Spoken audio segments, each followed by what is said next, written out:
Kami kenali api yang membakar hati kami. Api itu datangnya dari Tuhan.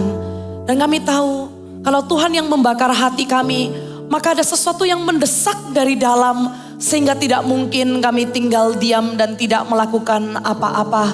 Tapi biarkan ditemukan AOG Youth adalah orang yang melangkah bertindak di dalam rencana dan rancangan yang Tuhan tetapkan dari dalam hidup kami sejak masa muda. Tuhan, aku berdoa di dalam nama Tuhan Yesus supaya anak muda di tempat ini tidak lewatkan sedikit pun apa yang sudah Tuhan maksudkan dalam kehidupan mereka. Tapi berikan kami kepekaan supaya kami bisa meresponi on time. Tidak meresponi dengan terburu-buru dan tidak meresponi dengan terlambat. Tapi di dalam waktu Tuhan segala sesuatu menjadi indah. Begitu juga dengan firman Tuhan yang disampaikan. Biarkan ini menjadi pewahyuan untuk kami semakin mengenal Tuhan. Pewahyuan untuk kami semakin mengasihi Tuhan. Terima kasih Tuhan, dengan segala keadaan kami datang ke tempat ini. Kami percaya pulang dari tempat ini kami gak hidup tergantung keadaan. Tapi kami akan hidup bergantung kepada apa kata firman Tuhan. Sembunyikan hambamu di balik salibmu. Bekerjalah di tengah-tengah army of God youth. Roh Kudus, biarlah porsi firman Tuhan ini jatuh ke tanah hati yang baik dan berbuah berkali-kali lipat.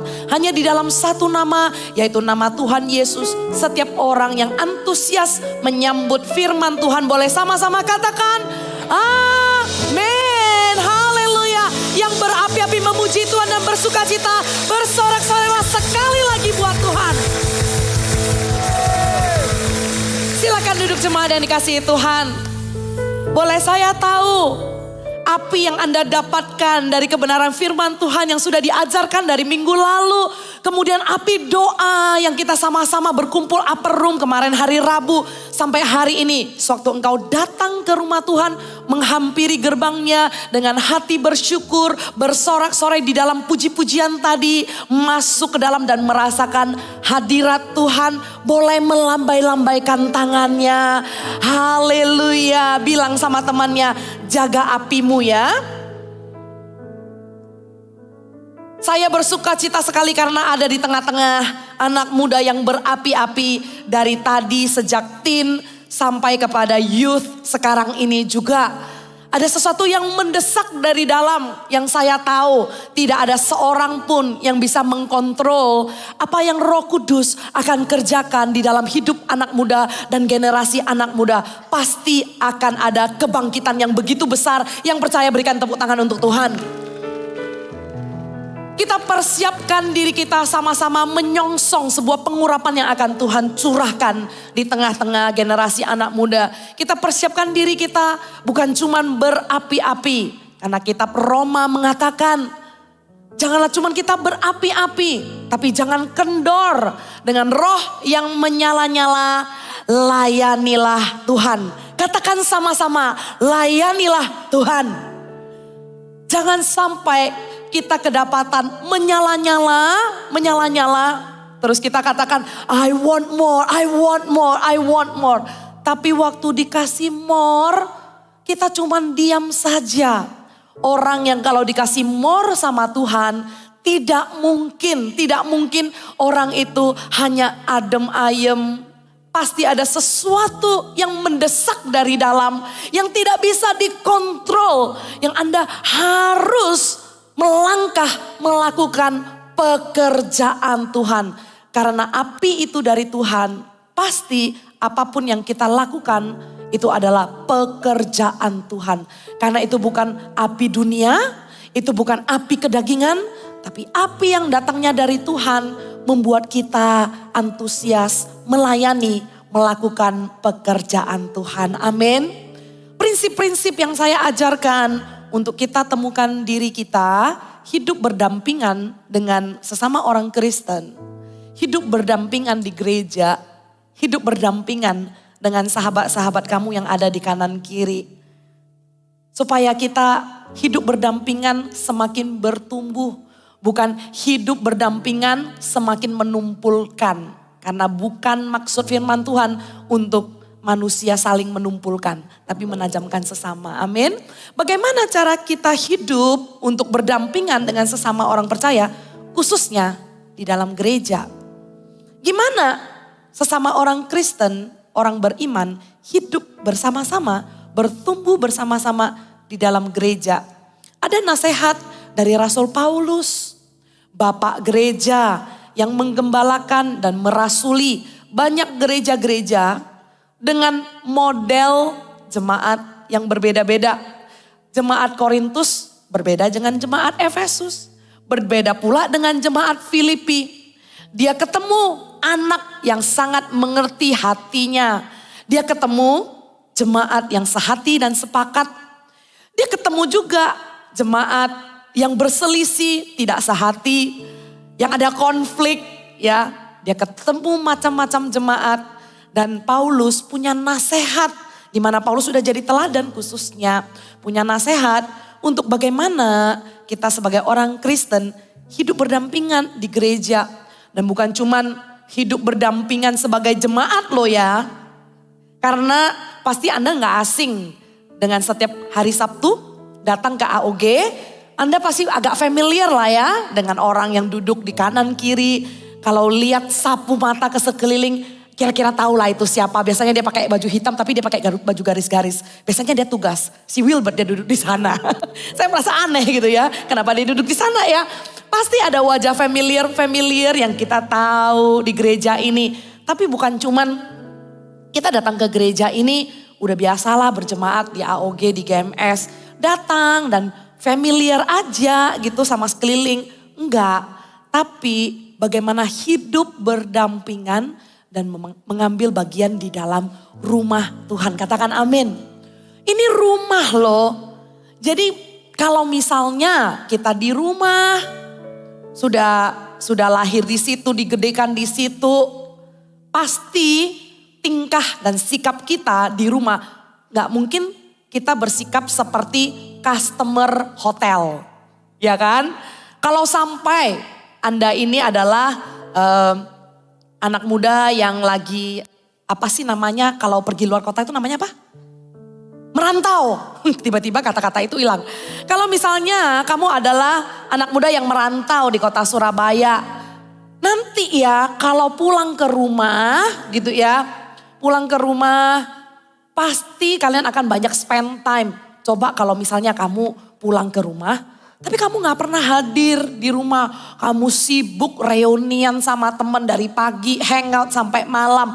Pulang itu cuman sisa capeknya aja, cuman tidur aja. Bangun pagi udah pergi lagi.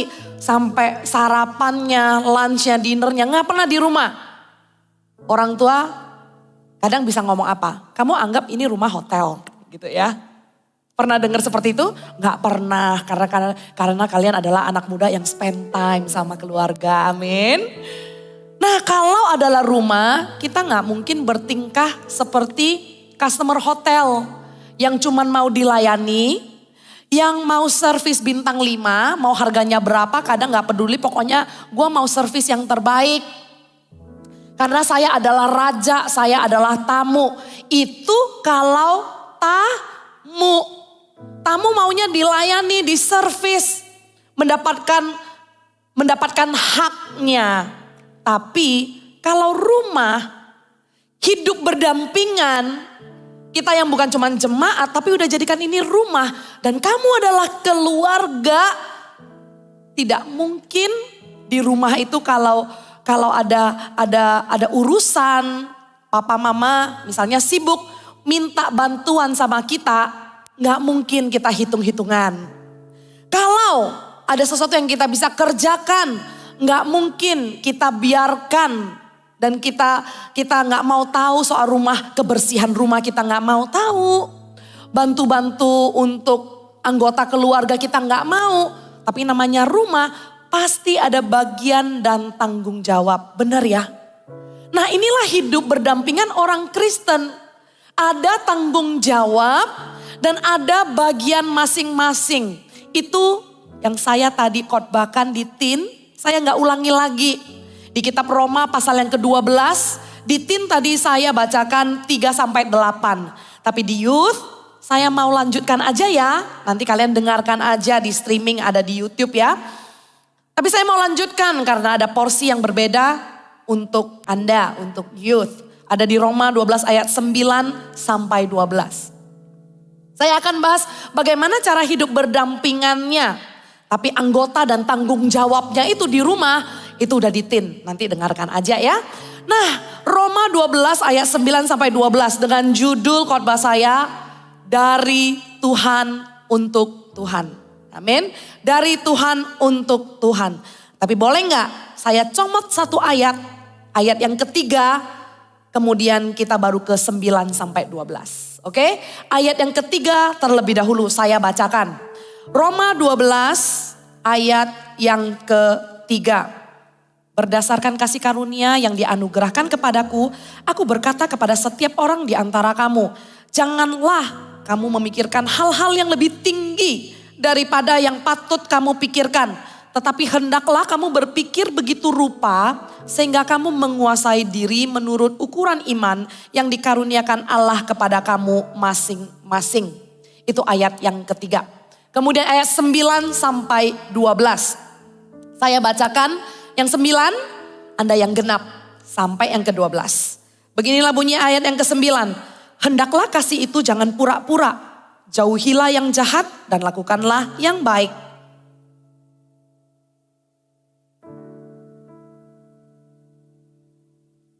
Janganlah hendaknya kerajinanmu kendor. Biarlah rohmu menyala-nyala dan layanilah Tuhan. 12.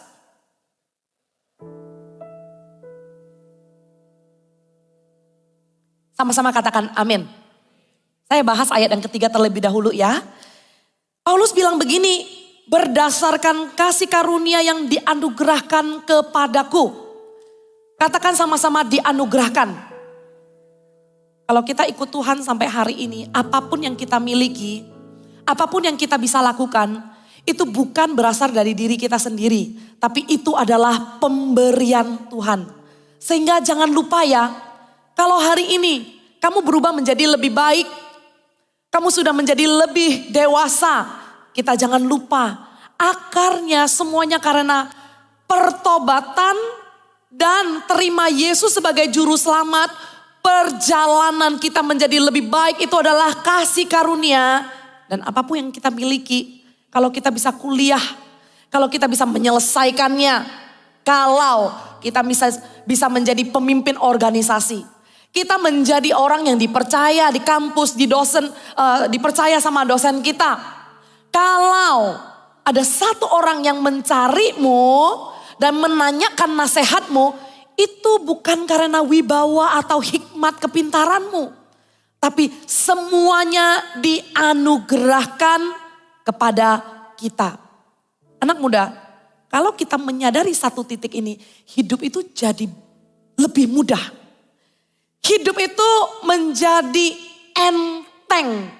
Sehingga seperti yang dikatakan di firman Tuhan, kuk yang kukenakan itu enak dan bebanku pun ringan. Apa yang Tuhan mau kita lakukan nggak jadi beban berat ya.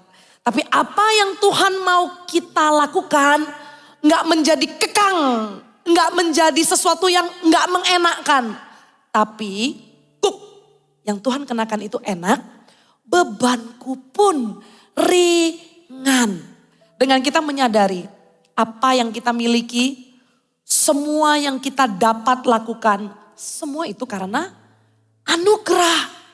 Jadi kita gak merasa beban kalau kita melakukan sesuatu untuk orang lain atau kita melakukan sesuatu untuk Tuhan. Karena kenapa? Kita terima dengan cuma-cuma. Kita sudah dikasih terlebih dahulu karena tidak pernah dari kekurangan.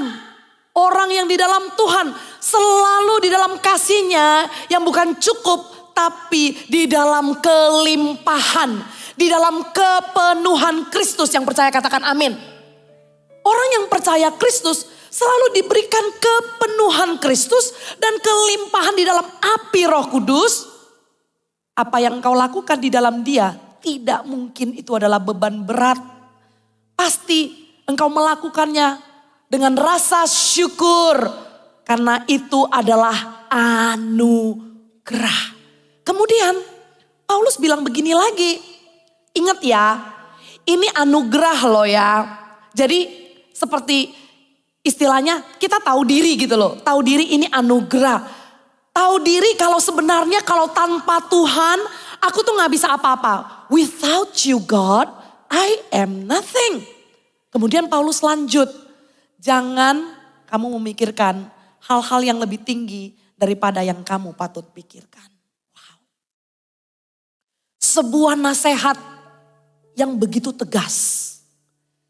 Jangan kamu pikirkan hal-hal yang lebih tinggi daripada yang kamu patut pikirkan. Paulus sedang membalance dan menyeimbangkan sebuah self-esteem.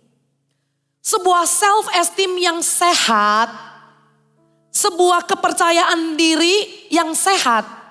Pastinya bukan ke ekstrim sebelah sananya, yaitu merasa diri sendiri kecil, gak bisa apa-apa. Dan selalu merasa gak berguna. Bukan self-esteem yang itu. Tapi self-esteem yang satu, yang itu underestimate. Paulus menyeimbangkan juga untuk mengingatkan. Jangan underestimate, tapi jangan juga overestimate. Nah, lantas harus bagaimana? Seimbangkanlah dengan basic value. Seimbangkanlah cara pandang kita. Kita harus kembalikan cara pandang kita. Sudah berjalan sekian lama kita kenal Tuhan. Dari yang bilang gak bisa. Kadang kita bercandain teman kita ya. Wah kalau dia mah gak ada minder-mindernya. Over pede lah dia itu, over pulih. Kita sering candain. Tapi semoga candaan itu benar-benar cuman candaan. Sekian lama kita kenal Tuhan. Kalau kita sudah dipulihkan dari self-esteem yang selalu little. Jangan kebablasan juga. Jangan kebablasan sampai kita overesteem. Dan kita lupa kalau itu anugerah.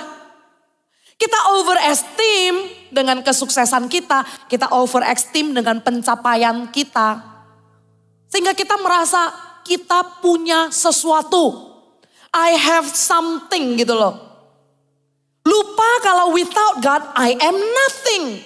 Karena ada something yang sudah bisa kita lakukan yang membuat kita lebih percaya diri. Contoh misalnya, sebelum kenal Tuhan gak punya teman. Tapi setelah kenal Tuhan, saya punya banyak teman. Hal sederhana sih ya, tapi dari yang sederhana itu pun tidak jarang loh. Belum sampai kepercayaan, belum sampai bisa mencapai satu tugas tertentu ya yang dipercayakan. Hanya perkara personality aja yang berubah. Itu berubah pun karena kasih karunia. Berubah pun karena anugerah. Karena pengenalan akan Kristus. Karena mengenal karakter Kristus. Tapi dengan banyaknya teman. Ternyata overesteem diri sendiri. Merasa hidup tanpa Tuhan gak apa-apa asal aku punya teman. Ada orang bisa seperti itu loh. Kebablasan karena merasa oh dulu aku tuh gak bisa berteman. Aku gak bisa bergaul. Aku gak bisa pede untuk ketemu orang baru. Tapi setelah dipulihkan. Setelah punya gambar diri yang Tuhan pulihkan. Tiba-tiba punya teman cukup lupa sama Tuhan. Dulu bilang, without you God I am nothing. Tapi sekarang, without you God I have my friends. Without you God, I'm busy with my friend. I can hang out with my friends. Janganlah memikirkan perkara yang lebih tinggi daripada apa yang kamu patut pikirkan. Saya mau sambungkan hal ini kepada Filipi pasal yang kedua. Anda tidak usah buka ya. Karena Tuhan Yesus memberikan teladan yang paling baik soal apa? Soal memikirkan perkara yang lebih tinggi daripada apa yang patut kamu pikirkan. Bayangkan ya di Filipi 2 ya. Tuhan Yesus yang setara dengan Allah mengambil rupa menjadi manusia dan melepaskan haknya dan mengambil rupa seorang hamba. Halo? Dia adalah setara dengan Allah. Dia adalah Tuhan, itu pun tidak mempertahankan haknya. Itu pun dia tidak memikirkan posisinya. Loh, terus kita ini apa? Kita ini yang benar-benar tidak ada apa-apanya. Jangan tiba-tiba kita memikirkan hal yang lebih tinggi daripada apa yang kita patut pikirkan. Artinya apa? Memikirkan hal yang lebih tinggi daripada apa yang patut kita pikirkan itu adalah menuntut hak. Menuntut hak. Merasa aku sepatutnya dapat ini. Aku seharusnya I deserve this. Aku layak. Aku harusnya diterima. Aku harusnya lolos audisi. Aku bisa kok. Aku mampu kok. Aku harusnya diterima. Aku harusnya dibutuhkan. Di dalam kita hidup berdampingan semua keluarga, saudara-saudari seiman. Asal kita ingat saja, kalau kita ada di tempat ini, itu semua karena anugerah Tuhan. Jangan sampai dipulihkan, dibawa Tuhan dari kemenangan demi kemenangan. Kita menjadi orang yang menuntut hak kita. Memikirkan yang lebih tinggi daripada apa yang kita patut pikirkan. Tuhan Yesus saja gak menuntut haknya loh. Yang seharusnya punya posisi tertinggi mengambil rupa seorang hamba untuk melayani. Datang untuk melayani, bukan untuk dilayani. Janganlah kamu memikirkan hal-hal yang lebih tinggi daripada yang patut kamu pikirkan. Tetapi hendaklah kamu berpikir begitu rupa sehingga kamu menguasai diri. Katakan sama-sama menguasai diri. Kuasailah dirimu dengan mengenal apa yang Tuhan taruh menjadi kelebihanmu. Bukan apa yang Tuhan taruh menjadi kelebihan orang lain itu menjadi patokanmu untuk menuntut. Untuk membandingkan dirimu. Sehingga engkau melakukan perkara yang sia-sia, yaitu memikirkan hal-hal yang lebih tinggi daripada yang patut kita pikirkan. Tapi kalau kita mengenal kekuatan kita hidup berdampingan ya. Kita akan senang lihat orang bisa melakukan sesuatu yang kita tidak bisa.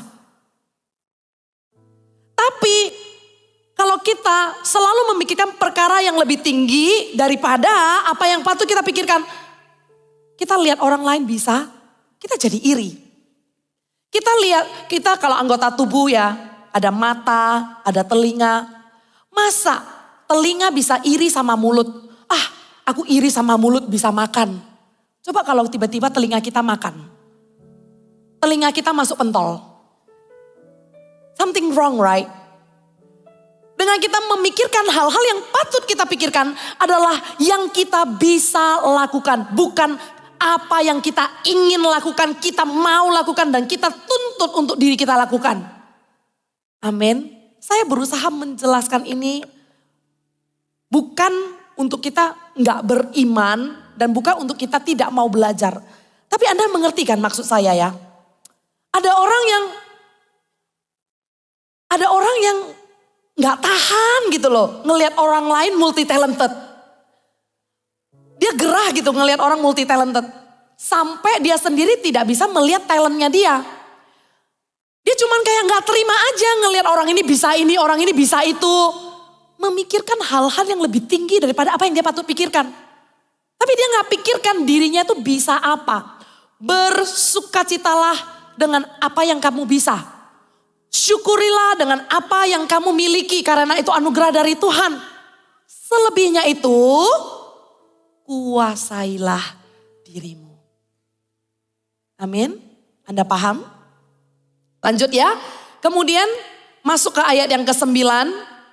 Hendaklah kasih itu jangan pura-pura ya. Jauhkanlah yang jahat dan lakukanlah yang baik. Di dalam kita menerima anugerah dan kasih yang cuma-cuma itu. Waktu kita kasihi orang lain. Kita kasihi dengan tulus, genuine. What is genuine love? Genuine love itu ya gak pura-pura. Gak pura-pura itu apa? Ya genuine love, tapi saya jelaskan ya. Bukan begitu penjelasannya. Jangan pura-pura itu melebihi daripada hanya polite and nice. When we talk about jangan pura-pura, it goes beyond being polite and nice. But genuine. Kalau tulus itu bukan sekedar kita itu sopan sama orang. Karena kalau ngomong sopan, ngomong soal nice, kita pasti orang yang beretika, orang yang beretiket, gak mungkin ucuk-ucuk kita tuh kasar sama orang dan gak sopan sama orang. Tapi orang Kristen yang hidup berdampingan, yang jadi keluarga, masa sih kalau kita hidup sama papa mama, kita itu cuman sopan. Masa kalau kamu sama kakakmu, sama adikmu gitu ya, adikmu pulang misalnya dia ngebel, terus kamu buka pintu, kamu di rumah, kamu buka pintu, terus kamu hormat 90 derajat, selamat siang, selamat pulang adikku. Dalam kita hidup berdampingan orang Kristen, sering sekali kita memakai topeng pura-pura dan cuman sopan.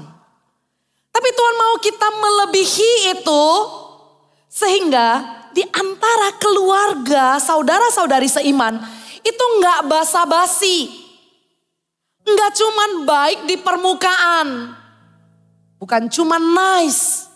Tapi you need to be kind. Anda perlu untuk menjadi baik. Anda perlu menjadi tulus. Tulus itu apa? Tulus itu diuji sewaktu kita itu, gimana ya? Tulus itu diuji sewaktu kita membantu orang lain untuk menjadi lebih baik. Nah itu. Itu adalah sebuah ketulusan. Kadang kita bisa baik sama orang, tapi gimana kalau orang ini tiba-tiba menjadi lebih hebat dari kita? Kita bisa temenan, kita bisa kompak. Hai anak muda, kalian sekarang kuliah ya. Kalau misalnya ada hopeng-hopeng kamu, wah yang udah sohib banget, kalian itu kompak banget. Satu hari nanti saya pesan ya sama Anda. Kan nanti kalian akan jadi profesional muda, yaitu usia bekerja. Sekarang semuanya itu masih merintis. Sekarang semuanya itu masih membangun karir. Kalau suatu hari kamu dengan hopengmu, dengan sahabat baikmu, sudah bertambah usianya. Tiba-tiba misalnya satu grup ada 5 orang. Tiba-tiba kalau ada satu orang menjadi duluan sukses. Ini sukses versi karir dulu ya. Saya gak bilang suksesnya kerajaan Allah ya. Tapi kalau misalnya ada satu orang jadi sukses duluan di dalam karirnya. Misalnya dia duluan bisa punya rumah, dia duluan bisa settle down, dia duluan bisa menikah. Apakah itu akan menyebabkan keretakan di dalam persahabatan? Karena kadang diam-diam di dalam persahabatan itu ada saingan loh. Karena diam-diam di dalam persahabatan itu ketulusan diuji waktu orang lain diangkat. Ketulusan diuji apakah kita bisa senang waktu teman kita berhasil terlebih dahulu. Atau ternyata waktu susah bisa kompak. Tapi waktu kerjaan ada yang mulai kerjaannya bukan malah naik, malah turun, kemudian menjauhkan diri, kemudian baper-baper sendiri, bilang yang berhasil duluan sudah berubah, nggak seperti dulu lagi. Jangan kayak gitu ya anak muda ya. Kalau Anda punya teman seiman sekarang dari AOG, mau kalian bertiga, mau kalian berlima, sampai kapanpun kita adalah tubuh Kristus. Saling support yuk. Kalau kamu datang bersama dengan sahabatmu ada di kanan kiri, bilangin until forever. Until forever ya. Jangan baper-baperan. Jangan basa-basi. Jangan kalau temanmu duluan ya, duluan menikah, kamu baper. Ya. Kamu baper, kamu mengucapkan congrats tapi pura-pura. Kamu mengucapin congrats tapi dalam hati. Gue yang pacaran duluan, kenapa dia yang nikah duluan? Itu loh. Bisa gak kita punya kasih yang tulus di dalam persaudaraan untuk tidak berpura-pura, tapi kalau memang itu membuat orang itu menjadi lebih baik. Dengan menikah, janji Tuhan digenapi dalam hidupnya. Dengan dia sukses, dia bisa menjadi kesaksian buat semua orang. Bergembiralah kalau temanmu bergembira. Tapi kalau temanmu menangis, menangislah bersama-sama. Kalau temanmu membutuhkan support, support dengan tulus. Kalau temanmu lagi happy, bergembiralah dan berbahagialah dengan dia bersama-sama. Dan kemudian ada satu hal yang gak gampang yang Paulus bilang. Selain daripada kita kasih tulus, tidak pura-pura. Ini loh, jauhilah yang jahat dan lakukanlah yang baik. Kenapa saya katakan ini sulit? Karena Paulus gak bilang begini, jauhilah yang jahat atau lakukanlah yang baik. Oh, Paulus katakan dan. It's not or, but it's and. Berarti apa? Anda perlu lakukan dua-duanya. Tidak cukup Anda jauhi yang jahat. Pokoknya aku jauhi yang jahat. Aku jadi orang yang tidak melanggar perintah Tuhan. Aku tahu apa yang tidak boleh. Selesai. Enggak. Tapi Paulus bilang apa? Bukan cuman kamu jauhi yang jahat. Tapi kamu juga. Karena di sini tulisannya dan. Katakan sama-sama dan. Ini dua-duanya. Dan lakukanlah yang baik. Jauhi yang jahat dan lakukanlah yang baik. Ini dalam konteks apa? Di dalam konteks hidup berdampingan dengan sesama orang Kristen. Lakukan yang baik itu apa? Lakukan yang baik itu adalah menjadi teladan. Anda perlu jadi teladan. Jangan kira, sudahlah amanlah. Kita tuh loh semuanya anak Tuhan. Kita perlu terima orang apa adanya. Tapi jangan terlalu apa adanya sehingga jadi batu sandungan. Ya, lu udah kenal gue lah. Lu tau lah gue gak maksud. Lu tahu kan gue aslinya gimana. Kalau ada yang bilang kayak begitu, bilang gue gak tahu. Cuman Tuhan yang melihat hati, gue ngelihat rupa. Ya, kalau lu sewot ya sewot. Jangan bilang, itu kan cuman mulut gue, hati gue enggak. Ya gue gak tahu lah yang kelihatan mulut, hati lu gak kelihatan. Ya, jadilah teladan itu adalah sebuah perbuatan baik.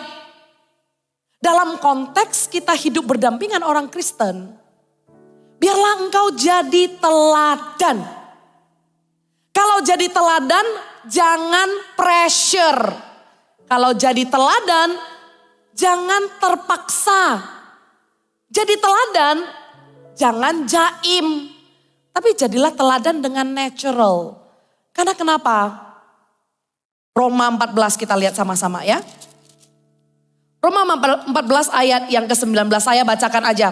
Sebab itu marilah kita mengejar apa yang mendatangkan damai sejahtera dan yang berguna untuk saling membangun. Sekali lagi saya bacakan. Sebab itu marilah kita mengejar apa yang mendatangkan damai sejahtera dan yang berguna untuk saling membangun. Katakan sama-sama mendatangkan damai sejahtera. Kalau tingkahmu tidak mendatangkan damai sejahtera dan membuat orang bertanya-tanya, itu bukanlah perbuatan baik. Kalau tingkahmu tidak mendatangkan damai sejahtera dan tidak berguna apalagi. Saudara, ngapain Anda sia-siakan? Kalau hidupmu adalah anak panah di tangan pahlawan dan engkau mau hidupmu tepat sasaran dipakai sama Tuhan. Jangan sia-siakan hidupmu untuk melakukan hal-hal yang dipertanyakan orang. Kalau misalnya masuk ke tempat tertentu, tapi kamu tidak melakukan hal tertentu, you know, I know. I know, you know. Ya, jangan tanya lagi, boleh gak aku ke tempat itu? Kalau dengan kamu ke sana, kemudian orang bertanya, bukannya dia anak AOG? Kalau itu menjadi pertanyaan dan membuat sebuah diskusi yang tidak berguna untuk dirimu, dan tidak mendatangkan damai sejahtera. Saudara, kalau kamu bisa tambahkan perbuatan baik dalam kehidupan orang. Kalau kamu bisa 1 inci aja membawa orang mengenal Tuhan. Tidakkah engkau bersyukur kalau hidupmu berguna? Tapi ngapain kamu untuk mundur 1 inci dan membuat orang bertanya-tanya dan tidak mendatangkan damai sejahtera, malah hal-hal yang tidak berguna. Apapun yang kamu lakukan, pikirkan. Anda sudah bukan usia teenagers, tapi Anda adalah usia youth, di mana setiap apapun yang kamu investasikan semua diperhitungkan. Apapun yang kamu lakukan dan apa yang kamu tidak lakukan, itu sudah mengambil waktumu dan sebentar saja kamu bukan muda lagi. Tapi sebentar saja kamu sudah menjadi orang dewasa yang punya keluarga dan bertanggung jawab untuk keluarga. Sekarang bertanggung jawablah untuk dirimu sendiri. Jaga dirimu sedemikian rupa, peliharalah kehidupan persaudaraan dengan menjadi teladan. Paling enggak, tolonglah jaga dirimu untuk menjaga keharuman nama gereja.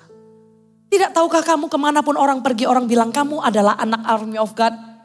Kamu adalah anak gereja Mawar Sharon. Dan kemanapun kamu pergi paling enggak ingatlah. Engkau jadi teladan bukan untuk dirimu sendiri. Tapi engkau jadi teladan untuk sebegitu banyaknya kakak dan adikmu yang seiman. Belum lagi banyak sekali kakak adik kita di timur, di selatan. Segitu banyaknya generasi muda yang kenal Tuhan. Kemanapun engkau pergi, engkau tidak bisa lari. Sorotan mata itu selalu melihatmu. Tahan emosimu. Tahan perkataanmu. Perhatikan tingkah lakumu. Jangan sampai dengan 1 tetes aja seluruh nama kekristenan menjadi gunjang ganjing. Kalau kita bisa membawa orang mendekat kepada Tuhan. Kalau kita bisa membuat orang imannya tidak goncang, jangan pilih sebaliknya dong. Jangan pilih menjadi anak muda yang menghalangi orang masuk ke surga. Jangan jadi anak muda yang memproses orang lain untuk jadi Kristen. Orang mau jadi Kristen malah sulit banget gara-gara lihat kamu. Orang mau jadi Kristen malah berpikir 2 kali kalau tingkahnya jadi seperti dia. Kristen kayak begitu. Kita semua di tempat ini, bukan saja kita menjauhi yang jahat, bukan saja kita tahu kebenaran, tapi lakukanlah yang baik dan menjadi teladan. Katakan amin. Jadilah teladan untuk mendatangkan damai sejahtera dan hal-hal yang berguna. Itu saja kamu lakukan, sudah menguntungkan kerajaan Allah. Itu saja yang kamu lakukan. Itu sudah membuat kerukunan semua orang beriman. Katakan amin. Kemudian lanjut. Hendaklah kamu saling mengasihi sebagai saudara dan saling mendahului dalam memberi hormat. Katakan hormat. Paulus membahas hormat bukan hormat in a worldly way. Bukan hormat dengan cara dunia. Tapi hormat dengan cara Tuhan. Bedanya apa? Kalau kita mengasihi dan menghormati orang, cara dunia, caranya tuh begini. Bukankah sangat normal dan wajar kalau dunia itu hormat sama bosnya? Karena kenapa? Karena mereka menginginkan promosi atau mendapatkan sebuah pengakuan dari bosnya. Atau seorang bos menghargai orang yang bekerja karena dia mau orang yang bekerja lebih keras lagi. Seseorang yang punya kuasa itu dihormati supaya apa? That person will use the power to protect you, not to against you. Right? Dan orang yang punya koneksi dihormati karena kenapa? Karena pasti orang pengen bahwa orang yang menjadi influencer itu punya kontribusi sesuatu. Itulah hormat versi dunia yang mengharapkan sesuatu kembali untuk dirinya sendiri. Tapi biarlah engkau saling mengasihi dan berlomba-lomba menghormati, oke? Di dalam apa yang Paulus nasihati, berlomba-lomba di dalam menghormati cara Tuhan itu berbeda. Menghormati dengan cara Tuhan itu apa? Kita tidak melihat titelnya orang itu. Kalau kita menghormati saudara seiman kita, bukan kita lihat latar belakang dia atau apa yang dia mampu lakukan. Tapi versi menghormati orang lain, belajarlah ini dari masa mudamu. Supaya engkau tidak sesat nantinya anak muda. Supaya engkau tidak gampang diombang-ambingkan. Supaya engkau menjadi anak muda yang punya pendirian. Dan engkau juga dihormati orang lain. Karena engkau menghormati orang bukan karena semua alasan itu. Tapi they are created in God's image. Karena setiap manusia diciptakan menurut gambar dan rupa Tuhan. Sewaktu engkau tidak puas dengan layanan sebuah restoran yang lama, engkau mau ngamuk sama waitressnya, sama pelayannya. Atau kamu beli sesuatu tidak sesuai, engkau mau protes. Sebelum engkau marah-marahin orang, sebelum kita mengatakan orang itu kerjanya gak benar atau apapun itu, pastikan kita menyampaikan sesuatu bukan untuk membunuh karakter orang. Karena manusia itu diciptakan menurut gambar dan rupa Allah. Jangan engkau mengatakan orang itu bodoh. Jangan engkau mengatakan orang itu apapun yang adalah karakter dia. Saudara paham? Hormatilah dan saling mendahului dalam memberi penghormatan. Karena setiap manusia yang diciptakan itu adalah God's fingerprint. Yang diciptakan menurut gambar dan rupa. Suatu kita mau marah, ingat-ingat loh. Itu ciptaan Tuhan loh. Suatu kita mau ngamuk, ingat-ingat loh. Bagaimana Tuhan membentuk dia di dalam rahim ibunya. Dan Tuhan tahu loh namanya dia. Dengan demikian kita akan tahan. Bukan cepat-cepat marah, tapi kita akan berlomba-lomba saling mendahului untuk saling menghormati. Wah, saya gak bisa bayangkan ya. Kalau di dalam gereja, di rumah Tuhan, kita semua punya basic knowledge, kebenaran tentang mengasihi yang tidak pura-pura, bisa saling mendahului. Saudara, sampai kapanpun ya Anda melayani nanti ya, pasti dari tempat ini gak ada yang bilang di dalam pelayanan khususnya, kamu gak tahu saya siapa. Ya, kalau ada yang bilang begitu, bilang ya Tuhan Yesus aja loh belum semua orang kenal. Sampean siapa? Enggak, jangan jawab ya. Tapi kita tahu ya, bahwa di dalam kita menghormati orang lain itu bukan karena dia siapa. Tapi karena di balik itu siapa yang menciptakan dia. Saudara, kalau Anda bisa melakukan itu, Anda pun bisa menghormati dirimu sendiri. Anda pun gak akan gampang terluka kalau misalnya diperlakukan orang lain tidak baik. Anda gak gampang tersinggung, Anda gak gampang terluka, Anda gak gampang tercoreng harga dirinya, gambar dirinya rusak. Enggak, karena engkau tahu aku menghargai orang, aku menghormati orang karena di balik itu aku melihat Tuhan yang menciptakan. Kalau engkau bisa melihat orang lain adalah ciptaan Tuhan, terlebih engkau akan sadar bahwa Tuhanlah yang menggambar dirimu sempurna. Gambar dirimu pun tidak akan goyah. Katakan amin. Lanjut ayat yang ke-11. Janganlah hendaknya kerajinanmu kendor, biarlah rohmu menyala-nyala dan layanilah Tuhan. Nah, waktu ayat ini disebut janganlah kendor, oke? Janganlah hendaknya kerajinanmu kendor. Biarlah rohmu menyala-nyala dan layanilah Tuhan. Roh yang menyala-nyala pasti akan melayani Tuhan. Tapi apa yang menyebabkan kendor? Apa yang menyebabkan kerajinan itu kendor? Apa yang menyebabkan orang itu tidak berapi-api lagi? Dibahas di ayat selanjutnya. Kita lihat sama-sama di ayat selanjutnya. Inilah yang sering sekali membuat orang kendor. Yang pertama, bersukacitalah dalam pengharapan.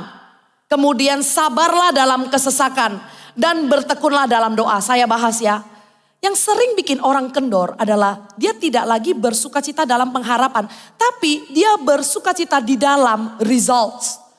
no longer rejoice in hope, but rejoice in results. Kalau ada results, dia bersukacita. Tapi di dalam proses dia bersungut-sungut. Di dalam proses dia lupa kalau nanti dia berhasil sampai titik akhir, titik selesainya itu karena pengharapan yang tidak mengecewakan. Orang bisa kendor karena sukacitanya di salah channel. Karena sukacitanya terlalu fokus sama hasil akhir. Terlalu fokus sama nanti berhasil, resultnya terlalu obses sama result. Saudara, Anda boleh beriman untuk hasil akhir. Anda boleh memperkatakan yang terbaik dan mengucapkan berkat untuk apapun yang kau usahakan dan apapun yang kau kerjakan. Tapi di dalam proses berhati-hatilah supaya Anda bersukacita tanpa mengandalkan keadaan. Anda bukan cuma bersukacita kalau ada progres. Tapi bersukacitalah apapun itu keadaannya. Bersukacitalah senantiasa. Bukankah ku katakan sekali lagi, bersukacitalah. Sehingga di dalam kita roh menyala-nyala, jangan sampai kita salah channel. Bersukacitalah di dalam proses supaya kita tetap berharap. Katakan amin. Kemudian yang kedua yang bikin kendor apa? Di dalam roh yang menyala-nyala, kadang kita bisa padam karena apa? Karena kesesakan. Kita menyala-nyala, ya, kita menyala-nyala. Jangankan kesesakan yang ada masalah gitu ya. Tapi kita ini kadang terlalu fragile. Misalnya contoh, abis ikut pertemuan doa. Waktu berdoa dengan teman seiman, kita kan berapi-api ya. Apalagi abis kita nyanyi Army of God Building Churches in Our Youth. Tiba-tiba ya dengan suasana yang begitu berapi-api, berkobar-kobar. Merasakan ada api pekerjaan Tuhan. Tiba-tiba dalam suasana yang begitu positif, antusias. Kita sampai rumah, kita dimarahin. Jam berapa ini kamu baru pulang? Langsung api kita padam. Langsung bad mood. Terus kita menyalahkan keadaan. Tadi gue tuh berapi-api, tapi kenapa sih selalu ada yang bikin bete kalau berapi-api? Selalu ada yang disalahin. Kita selalu menyalahin apapun yang bikin kita bete. Dan kita selalu cari-cari sesuatu tuh yang mengatakan gara-gara itu apiku padam. Tapi dikatakan di sini apa? Sabarlah dalam kesesakan. Kalau engkau tidak mau apimu padam, kalau ada masalah, sabar. Kalau ada kesesakan, jaga api, jangan sampai padam. Katakan sama-sama, sabar. Sabar ya. Kemudian yang bikin kendor dan api padam itu apa? Bertekunlah dalam doa. Berarti kalau orang yang bertekun dalam doa, dia pasti berapi-api. Maka very simple. Orang yang tidak berdoa tidak berapi-api. Orang yang tidak berdoa tidak ada api. Tapi orang yang bertekun di dalam doa, dia akan bisa menghadapi kesesakan, dia akan bisa bersukacita dan apinya pasti akan terus menyala-nyala. Amin. Dan Anda tidak sendirian kabar baiknya. Kabar baiknya di dalam hidup berdampingan, sewaktu Anda di dalam kesesakan, ingat hal ini. Sewaktu Anda dalam kesesakan, aku tidak dalam kesesakan. Ada teman-teman yang lain. Seperti firman Tuhan mengatakan kalau engkau dianiaya, ingatlah bahwa orang-orang kudus pun dianiaya. Engkau tidak sendirian. Karena ada orang-orang percaya yang bersama-sama denganmu. Saudara, yang memberikan kekuatan saya untuk pelayanan. Saya tidak mengandalkan api dan semangat dan antusias saya sendiri. Ada kalanya saya berapi-api tapi badan saya gak sehat. Gimana dong? Saudara, badan ini gak kuat, kesehatan ini gak maksimal pun. Saudara tahu apa yang bikin saya berapi-api? Anda semua. Suatu saya bayangkan setiap orang yang melayani di rumah ini. Suatu saya datang ke tempat ini, selalu ada orang yang baju hitam. Dan dia selalu bilang begini, briefing dulu ya saudara. Hal sederhana seperti itu, melihat saudara-saudari seiman yang ada di rumah ini melayani Tuhan. Itu membuat saya berapi-api. Untuk itu jangan biarkan apimu menyala sendiri. Kalau engkau sudah terima api dari Tuhan, yang datangnya dari Tuhan, dan itu membuatmu terbakar, jangan jauhi perkumpulan orang percaya. Jangan jauhi persekutuan ibadah. Karena itulah yang akan menguatkan, itulah yang membuat kita bisa berharap. Suatu saya melihat orang yang melayani di tempat ini, briefing, yang praise and worship ada di belakang panggung. Mereka mempersiapkan diri. Pada saat itu mau kesehatannya nggak maksimal, mau lagi gimana pun, langsung roh saya menyala-nyala. Karena saya melihat keluarga yang hidup berdampingan itu saling menguatkan. Sungguhlah digenapi di dalam satu keluarga, yang kuat akan menopang yang lemah. Yang lemah akan ditopang oleh yang kuat. Amin saudara. Kalau Anda di tempat ini, Anda terima api dari Tuhan. Saya mau Anda mengambil bagian di dalam pekerjaan Tuhan. Layanilah supaya rohmu tidak kendor. Tapi dengan rajin dan dengan tekun layanilah Tuhan. Melayani dengan 3 cara. Tampilkan yang pertama. Melayani dengan kasih yang tidak pura-pura. Yang kedua. Melayani dengan saling menghormati. Yang ketiga. Melayani dengan rajin dan tekun. Katakan amin. Sebentar lagi akan dibuka Servolution 2024. Dengan dasar dan prinsip pelayanan, saya harap setiap orang yang sudah melayani ataupun yang belum melayani, Anda bisa melihat dirimu adalah bagian daripada keluarga ini. Sehingga bagian apapun yang kamu ambil nanti, engkau tidak memikirkan perkara yang jauh lebih tinggi daripada apa yang kamu patut pikirkan.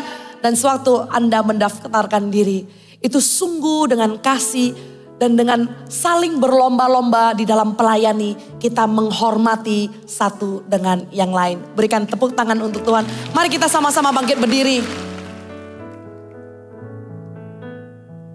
Saya ingin melihat apakah di tempat ini, apakah di tempat ini ada teman-teman yang belum mengambil bagian di dalam pelayanan di gereja? Angkat tangannya yang belum pelayanan di gereja.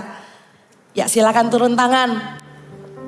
Di gereja ini pastinya terlebih dahulu Anda dibaptis dulu karena itu adalah keputusan terbaik yang Anda ambil. Kemudian setelah itu adalah keputusan untuk menikahi pasangan dari Tuhan. Amin. Tapi ini dulu, senggol kanan kirinya ini dulu bro sis.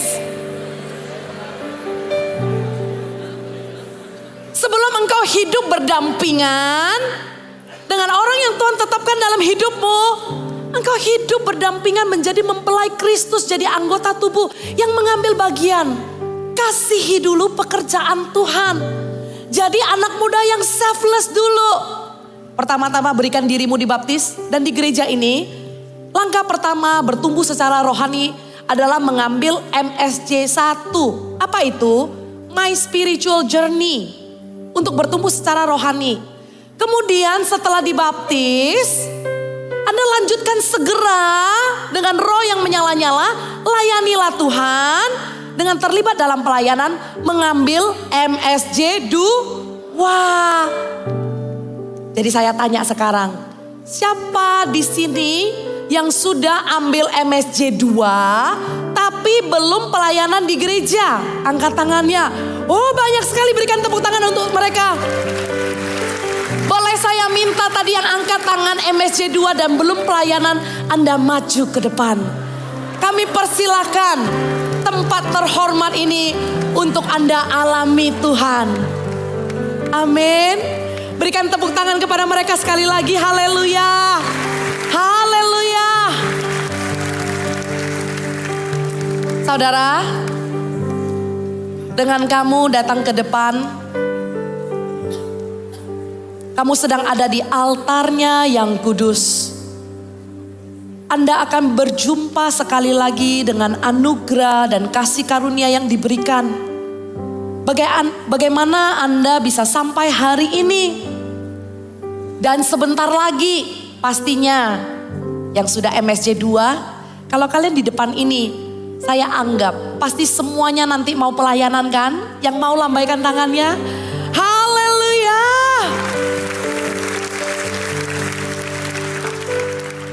Sebentar lagi kalian akan memulai perjalanan baru. Your new journey di dalam melayani Tuhan dan mengasihi sesama. Saya berdoa perjalananmu melayani Tuhan gak akan expired, amin. Gak akan expired, tapi berjalan semakin lama semakin kuat. Untuk itu harus dimulai dengan roh Tuhan, tidak dimulai dengan daging. Tapi kalau dimulai dengan roh, jangan diakhiri dengan daging. Jangan diakhiri dengan menyerah nantinya ya. Karena di altar ini, you will mark it in your heart that I start with the Spirit of the Lord and I will continue for the rest of my life. Amin. Mari kita sembah Dia sama-sama dengan kerinduan menghadap Tuhan Yesus. Rindu selalu dekat denganmu, Tuhan Yesus, sahabatku. Amin. Engkau setia dan sangat baik, ku hidup karena kasih-Mu. Tuhan Yesus, kerinduan padamu setiap hari ingin bersamamu. Tuhan Yesus, kerinduan hatiku menjadi seperti-Mu, senangkan hati-Mu.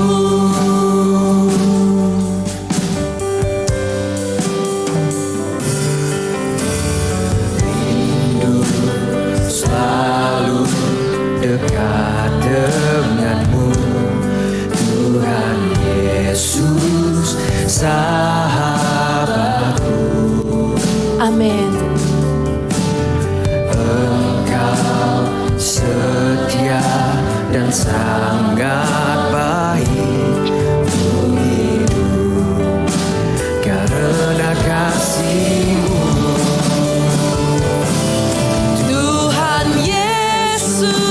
Ku rindu padamu setiap hari ingin bersamamu.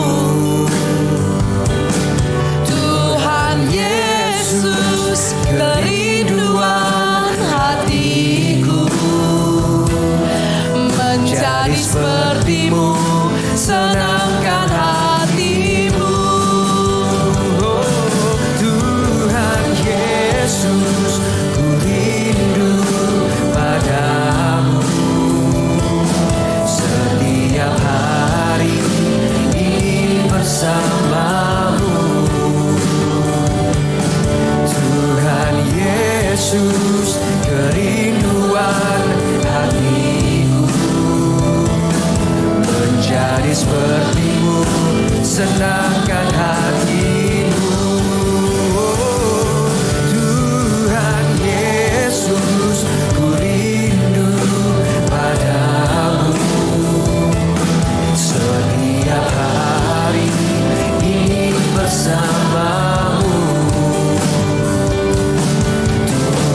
setiap hari ingin bersamamu. Tuhan Yesus, kerinduan hatiku menjadi sepertimu, senangkan hatimu.